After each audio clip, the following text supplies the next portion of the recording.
Bonjour à tous, dans le tutoriel d'aujourd'hui nous allons voir comment partager les droits d'utilisation et de pilotage de son installation connectée avec l'application Inno. Effectivement, l'application de pilotage Inno de Yokis permet d'avoir des utilisateurs différents avec des profils différents. Ça, c'est relativement important puisque quand on est sur une installation connectée, on n'a pas forcément envie de laisser les mêmes possibilités qu'on a en tant qu'administrateur à des personnes tierces, comme ça pourrait être une femme de ménage ou quand je loue mon appartement ou ma maison pendant 15 jours en faisant du Airbnb ou tout simplement à ses propres enfants qui sont encore adolescents. Donc, pour ce faire, je vais créer des droits d'accès différents. Donc, je vais ici en haut à droite de mon application, dans la petite tête, je clique dessus. Ça m'ouvre une fenêtre qui me dit que ici je suis le maître des lieux, donc l'administrateur principal, avec un trousseau de clés, et pour l'instant on me dit que j'ai prêté 0 trousseau. Donc je vais cliquer sur le trousseau de clés. Ça m'ouvre une fenêtre où effectivement on vient me lister l'intégralité des invités que j'ai pu créer. Il y en a un que j'ai pas créé mais qui existe directement, c'est l'installateur qui a paramétré mon installation avec son application de paramétrage Yokis Pro. Par contre vous voyez qu'il y a un petit panneau sens interdit, ce qui veut dire que dès que moi en tant que client final utilisateur je me suis connecté au Yokis Hub, ça a immédiatement coupé toute possibilité d'intervention ou de pilotage à mon installateur. Et mon installateur ne pourra plus faire aucune modification sans mon autorisation. Donc ça fera l'objet d'un tutoriel différent. Donc là, je vais vouloir créer un nouvel invité utilisateur. Donc je clique sur « Je crée un nouvel invité ». J'ai deux possibilités, soit créer un administrateur, soit créer un utilisateur simple. Alors la différence est très simple, un administrateur aura les mêmes droits que moi en tant qu'administrateur principal, maître des lieux, sauf qu'il ne pourra pas créer d'autres administrateurs. Il n'y a que le maître des lieux qui peut créer un administrateur. Par contre, il a tout à fait les mêmes droits que moi pour faire de la modification de photos, créer, modifier du scénario, reprogrammer un émetteur ou changer la temporisation en extinction automatique d'un produit d'éclairage.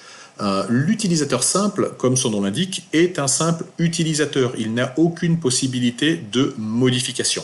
Donc pour créer un invité, c'est le même principe pour les deux types de comptes.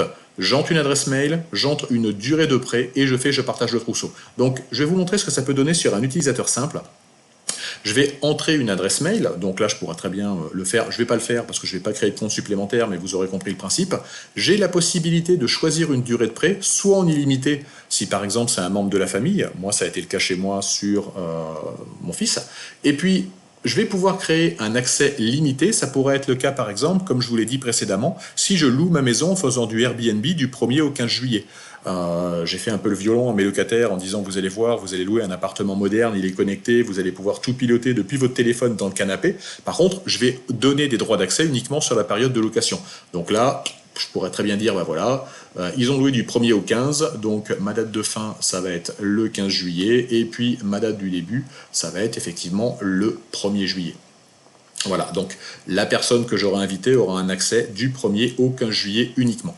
Je vais effectivement pouvoir ensuite choisir quelles sont les clés que je donne. Est-ce que je donne accès à toute mon installation ou est-ce que je limite le périmètre d'utilisation? Donc je pourrais très bien dans personnaliser, choisir effectivement en cliquant ici, je choisis les clés du trousseau, choisir les pièces que les personnes ont la possibilité de piloter et les catégories de produits. Donc ça pourrait très bien par exemple être sur un adolescent, la possibilité de ne piloter que sa chambre, le salon, le jardin, de ne pas avoir accès à la cave, au dressing, au cellier, aux toilettes, à la chambre des parents, et dans les pièces auxquelles il aura un accès, ne pas mettre la possibilité de piloter des prises. Par exemple, la prise commandée qui pilote la télé et la console de jeu, il n'y aurait pas accès. Alors, sur son application, il aurait tout à fait la possibilité de ne voir que les pièces et les modules qu'il peut piloter. Les autres ne sont pas avec une croix rouge, c'est pas anxiogène de ce côté-là. Il ne voit que ce qu'on lui donne la possibilité de piloter. Donc, je vais enregistrer cette partie-là, je ne fais pas de modif. Et autre chose qui est également relativement intéressant, est-ce que j'autorise ou non l'accès à distance? Le but de ça était très simple. J'imaginais mal un adolescent aller montrer à tous ses copains à la récré que depuis son téléphone, il avait la possibilité d'ouvrir, de fermer les volets, d'allumer et d'éteindre l'éclairage. Hein. Vous imaginez un petit peu la scène. Ah, regardez les gars ce que je peux faire avec mon téléphone portable. J'ouvre le volet, j'allume la lumière et puis boum, c'est la fin de la récré, on passe à autre chose et le volet est resté ouvert et la lumière est restée allumée. Donc le fait de ne pas autoriser ici l'accès à distance en 3G, 4G interdira la possibilité de faire réellement du pilotage à distance. Par contre, il pourra tout à fait se servir de son téléphone ou de sa tablette à partir du moment où il est connecté sur le même réseau Wi-Fi que le Yokis Hub. Une fois que j'ai rentré toutes ces informations, tout ce que j'ai à faire, c'est je partage le trousseau et automatiquement, alors là il me dit qu'il y a un message d'erreur ici, alors je vais rentrer une adresse mail qui ne correspond à rien, mais c'est pas forcément très grave, donc je vais rentrer test@yokis.fr. Hop, je valide, je partage le trousseau.